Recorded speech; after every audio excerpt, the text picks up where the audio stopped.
नमस्कार, news 18 India के खास शो में आप सभी का स्वागत। मैं हूं आपके साथ मोनिका ठाकुर। शुरुआत इस वक्त की बड़ी खबर गाजा युद्ध से जुड़ी हुई आ रही है।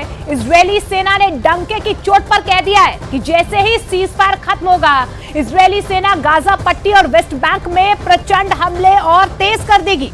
इधर नेतन्याहू ने पूरी दुनिया को अलर्ट कर दिया है कि अगर जंग में हमास और ईरान जीते तो याद रखिएगा, पूरी दुनिया में हमास जैसे लड़ाके पैदा हो जाएंगे और कई देशों पर 7 अक्टूबर जैसे हमले होंगे। नेतन्याहू के इस बयान के आने के बाद एक्सपर्ट्स ये दावा कर रहे हैं कि अगले 48 घंटे बेहद भीषण खूनी जंग आगे हो सकती है।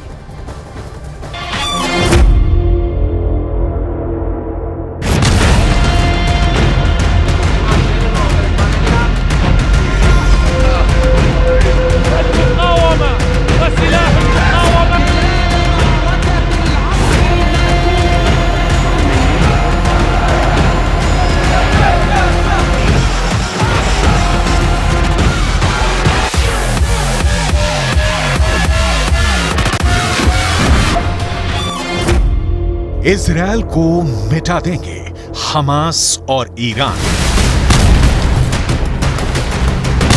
4 दिन का सीज फायर क्या इजरायल पर भारी पड़ रहा है? दुनिया भर के वॉर एक्सपर्ट्स का साफ कहना है कि 4 दिन के सीज फायर में हमास को जबरदस्त हमले करने के लिए फिर से ऑक्सीजन मिल गई है। खबरें तो यहां तक आ रही हैं कि रूस के वैगनर ग्रुप के कमांडर और लड़ाके भारी हथियारों के साथ हमास के कमांड सेंटर में पहुंच चुके हैं। जबकि चीन ने इस दौरान हमास की सुरंगों में ऐसे खुफिया नेटवर्क बना दिए हैं जो इजरायली टैंकों और पैदल सेना के लिए काल साबित होंगे। जबकि दूसरी तरफ ईरान ने हमास को नई तरह की सैकड़ों मिसाइलें, लंबी दूरी के रॉकेट और भारी हथियारों की एक बहुत बड़ी खेप गाजा पहुंचा दी है। दावा तो यहां तक किया गया है कि ईरान ने अरब और मुस्लिम देशों को साफ साफ कह दिया है कि हम सीज फायर की आड़ में इजरायल के खूनी गुनाहों को रत्ती भर माफ नहीं करेंगे और इजरायल पर 7 अक्टूबर जैसे दर्जनों भीषण हमले होंगे।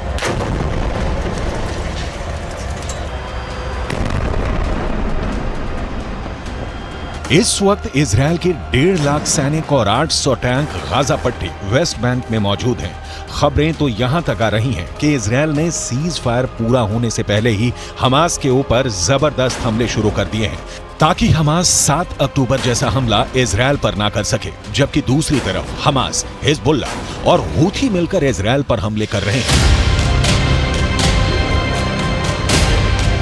जो साफ साफ संकेत हैं कि ना तो हमास हार रहा है और ना ही हिजबुल्लाह और हूथी के लड़ाके इजरायल पर हमला करने से हिचक रहे हैं, क्योंकि ईरान इस वक्त गाजा युद्ध का बॉस बन चुका है। यही वजह है कि इजरायल के प्रधानमंत्री बेंजामिन नेतन्याहू ने एक ऐसा बयान दे दिया है जो इजरायल के वजूद से जुड़ गया है। इजरायल की हार पर नेतन्याहू का कबूलनामा। इजरायली प्रधानमंत्री बेंजामिन नेतन्याहू ने गाजा युद्ध को लेकर इजरायली मीडिया में बड़ा लेख लिखा है। नेतन्याहू ने गाजा युद्ध पर लिखा है कि ईरान की शैतानी धुरी बन चुका है हमास। नेतन्याहू ने दुनिया को चेतावनी दी कि अगर हमास ईरान युद्ध जीत गए तो अगला नंबर बाकी देशों का होगा। बेंजामिन नेतन्याहू ने यह भी लिखा है कि हमास ने 7 अक्टूबर को जिस तरह आतंक मचाया वो हमें दिखाता है कि अच्छा भविष्य तभी संभव है जब सभ्य दुनिया इन जंगलियों के खिलाफ लड़ेगी। नेतन्याहू ने अलर्ट करते हुए ये भी लिखा है कि कुछ लोगों को लगता है कि हम आराम से अपनी जिंदगी में रहेंगे और बुराई खत्म हो जाएगी, तो ऐसा बिल्कुल भी नहीं है।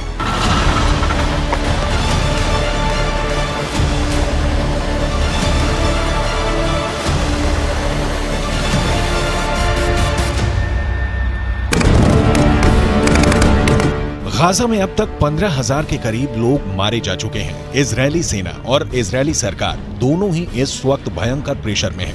एक तरफ हमास का पूरी तरह से खात्मा करने का दबाव इजरायल की 3 लाख की सेना पर है, तो वहीं दूसरी तरफ इजरायल की नेतन्याहू सरकार पर अंतर्राष्ट्रीय दबाव बढ़ता जा रहा है कि वो अपने हमले बंद करे, जंग को रोके लेकिन इधर जंग को अंजाम तक पहुंचाने का जुनून इजरायल पर बहुत भारी पड़ रहा है, जबकि दूसरी तरफ ईरान के सुप्रीम लीडर अली खामनेई ने इजरायल को धमकी दे दी है कि ईरान गाजा में गिराए गए इजरायल के एक एक बम और लाशों का पूरा हिसाब इजरायल से लेगा और इजरायल को गाजा में खून खराबे की कीमत चुकानी पड़ेगी। देखिए ईरान के सुप्रीम लीडर ने क्या कहा है। ईरानी सर्वोच्च नेता अली खामनेई ने एक्स पर एक पोस्ट में इजरायल को गाजा युद्ध पर चेतावनी दी है। अली खामनेई ने लिखा है कि गाजा पट्टी में आईडीएफ के हमले पर तगड़ा जवाब जरूर मिलेगा। खामनेई ने लिखा है कि गाजा में इजरायल की भीषण बमबारी उस करारी हार की भरपाई नहीं कर पाएगी जिस करारी हार का सामना इजरायल को 7 अक्टूबर को करना पड़ा था। ईरानी सर्वोच्च नेता अली खामनेई ने दावे के साथ लिखा है कि इजरायल अमेरिका के समर्थन के बिना कुछ भी नहीं है और कुछ ही दिनों में इजरायल चुप होने को मजबूर हो जाएगा। इजरायल की हार पर नेतन्याहू का कबूलनामा।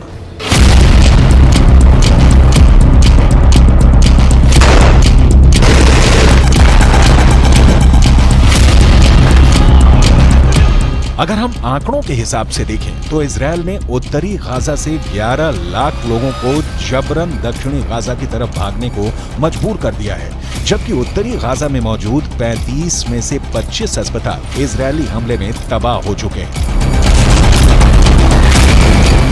वहीं 44,000 के करीब उत्तरी गाजा की इमारतों को इजरायल ने मिसाइल और बम धमाकों से उड़ा दिया है, जबकि 2.25 लाख के करीब इमारतें अब रहने लायक नहीं बची हैं। लगभग 10,000 हमास लड़ाके अब तक इजरायली सेना मारने का दावा कर चुकी है, लेकिन जबरदस्त प्रेशर में 4 दिन का सीज फायर इजरायल की 1.5 महीने की मेहनत और जीत पर पानी फेर रही है। इसीलिए इजरायली सेना के टॉप कमांडरों ने कहना शुरू कर दिया है कि सीज फायर के दौरान इजरायली सेना भीषण हमले की जबरदस्त तैयारियां कर रही है। इजरायली सेना के प्रवक्ता रियर एडमिरल डेनियल हगारी ने साफ साफ कहा कि हम सीज फायर में हमास पर भीषण हमले की तैयारी में जुटे हैं। इजरायल को मिटा देंगे हमास और ईरान। במהלך ימי ההפוגה, צה"ל ישלים את ההיערכות ואת המוכנות לשלבי המלחמה הבאים. כוחות צה"ל מוכנים ודרוכים בכל הזירות. המדיניות שלנו ברורה. נפעל כנגד כל איום למדינת ישראל.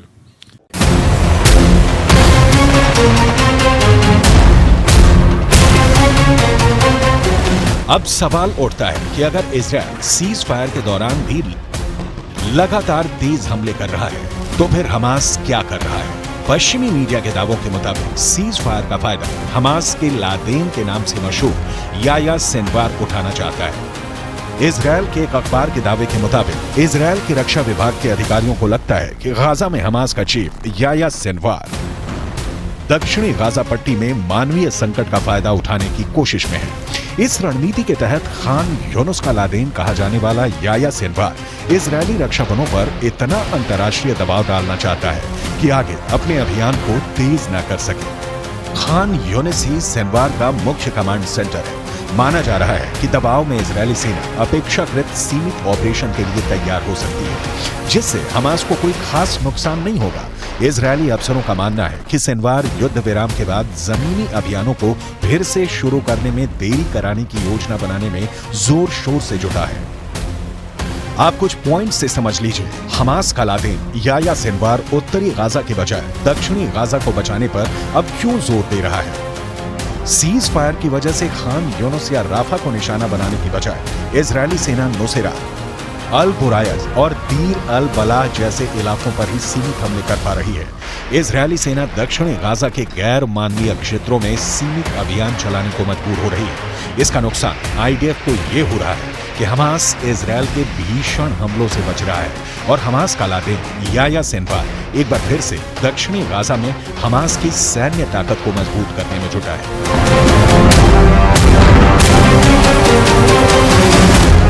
इजरायल को मिटा देंगे हमास और ईरान।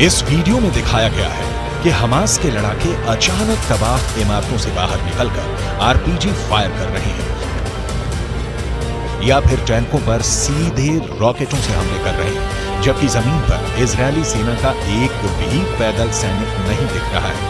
इजरायली सेना पूरी तरह से या टैंक के अंदर है या फिर किसी बख्तरबंद वाहन के अंदर हमास के लड़ाकों से जंग कर रही है। हमास के इस खुफिया युद्ध ने इजरायली सेना के पसीने छुड़ा दिए हैं। 4 दिन के सीज फायर के बाद जब दोबारा से इजरायली सेना गाजा शहर और उत्तरी गाजा के बेहद अंदरूनी हिस्सों पर हमला करेगी, तो उस वक्त हमास और ज्यादा घातक हमले इजरायली सेना पर जरूर करेगा। लेकिन इजरायली सेना ये भी दावा कर रही है कि सीज फायर के बाद हमास का खात्मा पूरी तरह से हो जाएगा। עוקבים אחרי כל מה שצריך לעקוב, אחרי בכירי חמאס בעזה ובכל מקום בעולם.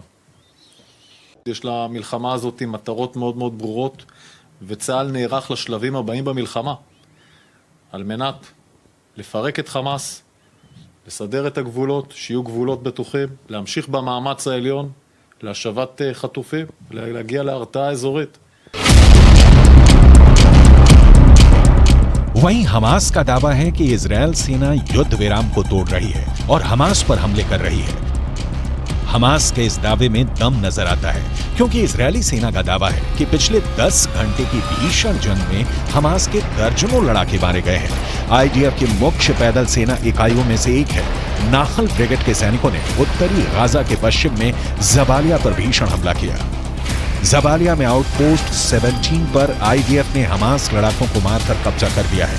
आईडीएफ फाइटर जेट ने सेंट्रल कैंप ब्रिगेड में हमास की एंटी टैंक मिसाइल यूनिट के प्रमुख इब्राहिम अबू मगसीब को मार डाला। अब ऐसे हालात में अंदाजा लगाया जा सकता है कि इजरायल के लिए गाजा युद्ध कितना भारी पड़ रहा है। इसीलिए नेतन्याहू को लिखना पड़ा है कि अगर ईरान और हमास जीतते हैं तो फिर इजरायल का विनाश तय है।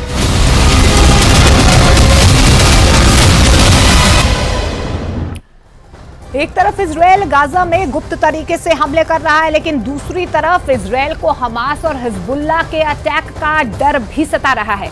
इसीलिए अब बेंजामिन नेतन्याहू ने अपनी स्पेशल फोर्स को जंग में उतार दिया है। कहा यह जाता है कि इजरायल के इस फोर्स के कमांडो ऐसी मौत देते हैं कि दुश्मन उन्हें देखकर ही दम तोड़ देते हैं।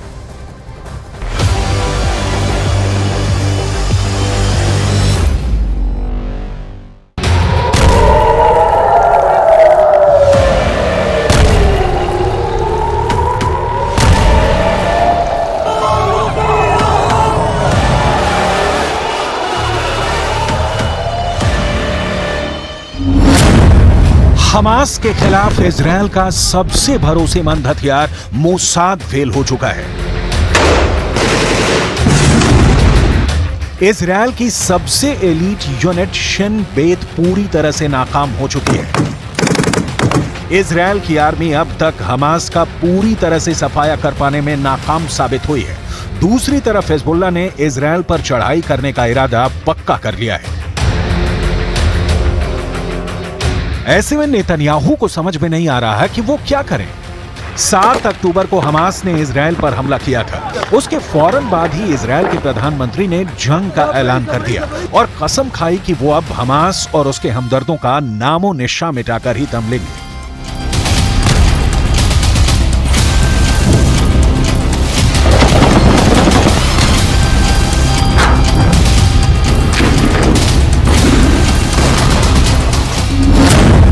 नेतन्याहू ने जब अपनी उस यूनिट को हमास और हिजबुल्लाह के खिलाफ उतारने का फैसला किया, जिसका ट्रैक रिकॉर्ड 100% है,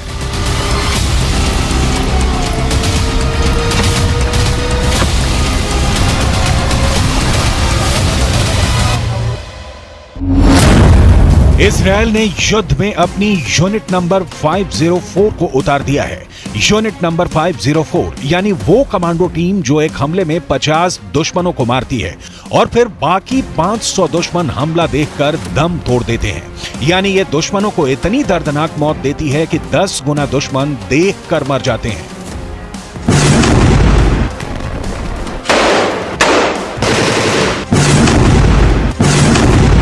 यूनिट नंबर 504 ने गाजा में मोर्चा संभाल लिया है।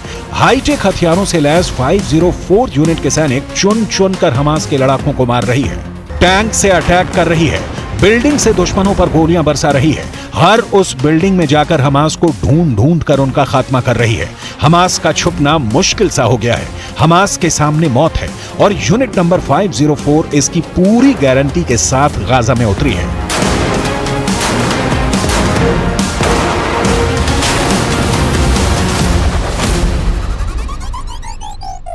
डेढ़ महीने का युद्ध अब और भीषण हो गया है। दोनों तरफ से गोलीबारी चल रही है, युद्ध चल रहा है। इजरायल गाजा पर टैंक से हमला कर रहा है, एयर स्ट्राइक कर रहा है। उसकी आर्मी गाजा में घुसकर हमास के खिलाफ ऑपरेशन चला रही है। लेकिन नेतन्याहू की मोसाद और शिन बेत जिस पर उन्हें सबसे ज्यादा भरोसा था, वो शुरुआत में ही जैसे हमास के सामने सरेंडर कर गए। अपने प्रधानमंत्री की उम्मीदों पर खरा नहीं उतर पाई है। इजरायल की सेना ने उत्तरी गाजा में कई जगहों पर कब्जा तो किया, लेकिन हमास के जवाबी अटैक को संभालना मुश्किल हो गया। हमास की तरफ से उन्हें कड़ी टक्कर मिल रही है। हमास गुरिल्ला युद्ध लड़ रहा है।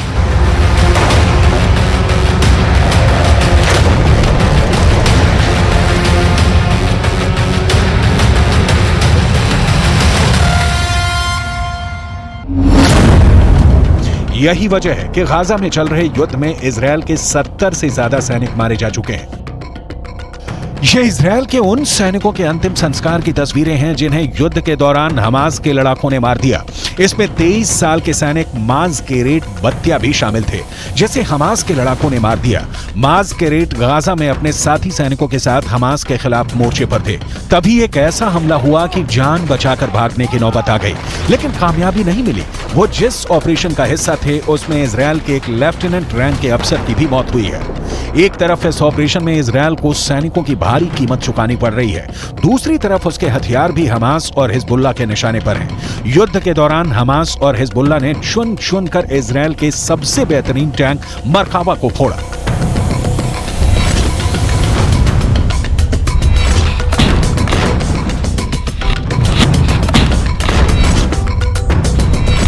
इन तस्वीरों को पूरी दुनिया ने देखा जब हिजबुल्लाह और हमास ने इजरायल के टैंक पर अटैक किया।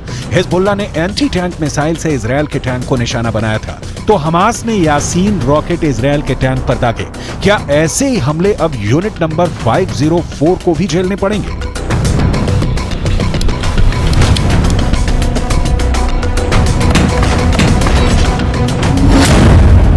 उन्नीस 1973 में योम किप्पुर युद्ध के बाद इजरायल को यह समझ में आ गया था कि उसकी डिफेंस फोर्स की इंटेलिजेंस मिस्र और सीरिया के हमलों का पता लगाने में नाकाम रही है।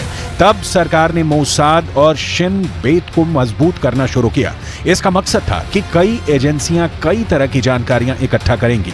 अगर एक चूक भी जाती है तो दूसरी खतरे का पता लगा लेगी। लेकिन 7 अक्टूबर को हमास ने अचानक इजरायल पर हमला कर दिया। इस हमले के बाद से ही लगातार मोसाद पर सवाल उठने लगे। उसको फेल करार दे दिया गया।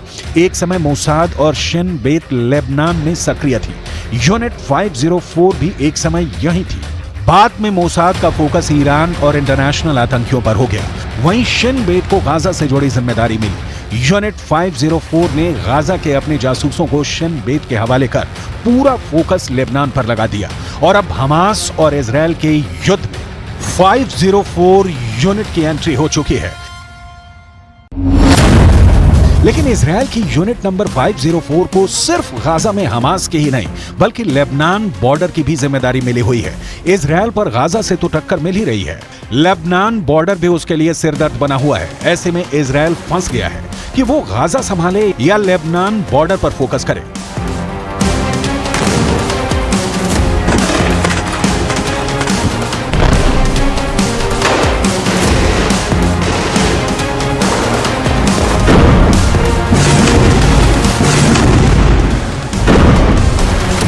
नेतन्याहू को इस वक्त सबसे बड़ा डर यह सता रहा है कि अगर मोसाद और शिन बेत की तरह यूनिट नंबर 504 को भी उस लेवल पर कामयाबी नहीं मिली तो क्या होगा, जिससे पूरे इजराइल को उम्मीद है। अगर यूनिट नंबर 504 पूरी तरह से फेल हो गए तो कौन बचाएगा, विकल्प क्या होगा। इजराइल को इस वक्त हमास और हिजबुल्लाह ने पूरी तरह घेर लिया है और इसमें उसकी इंटेलिजेंस एजेंसी और एलीट यूनिट फेल साबित हो रही है। लेबनान बॉर्डर से हिजबुल्लाह लगातार इजराइल पर हमले कर रहा है। ये उत्तर इजराइल के लेबनान बॉर्डर की तस्वीरें हैं। यहां हिजबुल्लाह के लड़ाकों ने आईडीएफ के बेरानेट बेस पर हमला किया और उसे तबाह कर दिया। इजराइल की आर्मी की तरफ से बताया गया कि लेबनान के बॉर्डर से एक के बाद एक हमले किए गए। हालांकि इजराइल के लिए इसमें राहत की बात यह रही कि उसके किसी भी सैनिक को कोई भी नुकसान नहीं पहुंचा। इजराइल को यह भी पता है कि हमास और हिजबुल्लाह के पास जब तक हथियार रहेंगे तब तक उसकी जमीन पर हमले होते रहेंगे। लिहाजा इजराइल के निशाने पर हमास के हथियार गोदाम है। इस तस्वीर को आईडीएफ ने जारी किया है।